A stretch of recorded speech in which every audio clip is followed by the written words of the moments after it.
ಪ್ರಬಲವಾಗಿರುವಂತಹ ವಾದವನ್ನ continue ಮಾಡಿದ್ದಾರೆ ದರ್ಶನ್ ಪರ ವಕೀಲರು.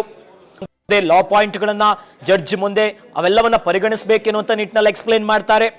ಸೊ ಹಾಗಾಗಿ ಏನಾಗುತ್ತೆ, ಮಧ್ಯಂತರ ಜಾಮೀನು ಏನಾಯ್ತು ಅಂತ ಜಡ್ಜ್ ಕೇಳಿರುವಂತಹ ಪ್ರಶ್ನೆಗಳಿಗೆ ಉತ್ತರ ಕೊಡ್ತಾರೆ. ಇನ್ನು ಏನೇನು ತನಿಖಾ ಅಧಿಕಾರಿಗಳು ಯಾವ್ಯಾವ ಅಂಶಗಳನ್ನ ಚಾರ್ಜ್ ಶೀಟ್ ನಲ್ಲಿ ಉಲ್ಲೇಖ ಮಾಡಿದ್ದಾರೆ ಇವೆಲ್ಲವನ್ನ ಕೂಡ ಒಂದೊಂದಾಗಿನೇ ನೀಡುವಂತ ಕೆಲಸ ಮಾಡ್ತಾರೆ. ಸೊ ಹಾಗಾಗಿನೇ ಪ್ರಕರಣದಲ್ಲಿ ಕೋರ್ಟ್ ಯಾವ ರೀತಿಯಾಗಿ ಪರಿಗಣಿಸಿ ಅವೆಲ್ಲವನ್ನ ಮುಂದಿಡ್ತಾರೆ ಅನ್ನುವಂಥದ್ದೇ ಬಹಳ ಕುತೂಹಲಕ್ಕೆ ಕಾರಣವಾಗಿರುವಂಥದ್ದು.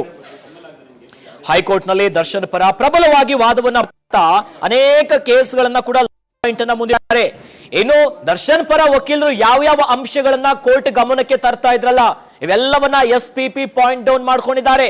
ಇನ್ನು ಇವೆಲ್ಲದಕ್ಕೂ ಕೂಡ SPP ಯಾವ ರೀತಿಯಾಗಿ ಪ್ರತಿಕ್ರಿಯೆಯನ್ನ ಕೊಡ್ತಾರೆ, ಯಾವ್ಯಾವ ಅಂಶಗಳನ್ನ SPP ಹಿಡಿತಾರೆ ಅನ್ನುವಂಥದ್ದು ಇನ್ನೊಂದು ಮೇಜರ್ ಪ್ರಶ್ನೆ ಇಲ್ಲಿ. ಸೊ ಹಾಗಾಗಿ ದರ್ಶನ್ಗೆ ಬೇಲು ಸಿಗಬೇಕು, ದರ್ಶನ್ ಹೊರಬರಬೇಕು. ಕಾನೂನಾತ್ಮಕ ಹೋರಾಟದಲ್ಲಿ ಈಗ ವಾದವನ್ನ ಮಂಡಿಸ್ತಿದ್ದಾರೆ ದರ್ಶನ್ ಪರ ವಕೀಲರು. ಇನ್ನು ತುರ್ತು ಸರ್ಜರಿ ಮಾಡಲೇಬೇಕು ಅಂತ ಹೇಳಿದ್ರೆ ಜಡ್ಜ್ ವೈದ್ಯರು ತುರ್ತು ಸರ್ಜರಿ ಯಾವಾಗ ಮಾಡಬೇಕು ಅಂತ ಹೇಳಿದ್ರು ಅಲ್ವಾ, ಏನು ಅಂತ ಪ್ರಶ್ನೆಯನ್ನ ಕೇಳಿದ್ರು.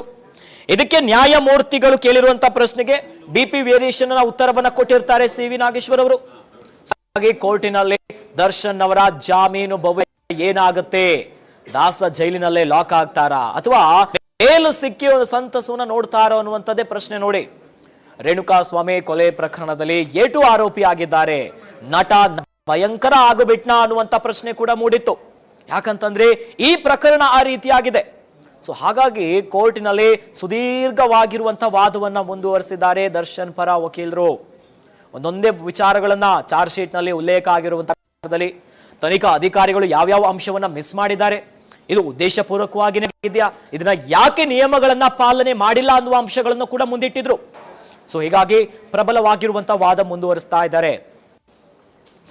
ತುರ್ತು ಸರ್ಜರಿ ಮಾಡಲೇಬೇಕು ಅಂತ ಏನು ವೈದ್ಯರ ರಿಪೋರ್ಟ್ ಅನ್ನ ಕೊಟ್ಟಿದ್ರಲ್ಲ ಇದನ್ನ ಮತ್ತೆ ಕೇಳ್ತಾರೆ ಜಡ್ಜ್, ಯಾಕೆ ಮಾಡಿಲ್ಲ, ಆಪರೇಷನ್ ಮಾಡಬೇಕು ಅನ್ನುವಂಥ ವಿಚಾರ ಇತ್ತು, ಯಾಕೆ ಮಾಡಿಲ್ಲ, ಡೇಟ್ ಏನು ಅಂತ ಕೇಳಿದಾಗ ಆರೋಗ್ಯ ಸಮಸ್ಯೆ ಅಂದ್ರೆ BP ವೇರಿಯೇಷನ್ ವಿಚಾರವನ್ನ ಹೇಳಿದ್ದಾರೆ.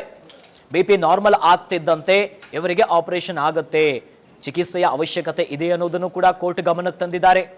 ಬೇರೆ ಬೇರೆ ಕೇಸ್ಗಳನ್ನ ಉಲ್ಲೇಖ ಮಾಡಿದ್ದಾರೆ. ಒಂದು ಕಡೆ ಅನೇಕ ಅಂತಂದ್ರೆ ಪೊಲೀಸರು ಎಲ್ಲಾದ್ರೂ ವಿಚಾರದಲ್ಲಿ ಅಂದ್ರೆ ದರ್ಶನ್ ಅವರನ್ನ ಲಾಕ್ ಮಾಡ್ತಾರೋ ಅನ್ನುವಂಥ ವಿಚಾರ ಇತ್ತು.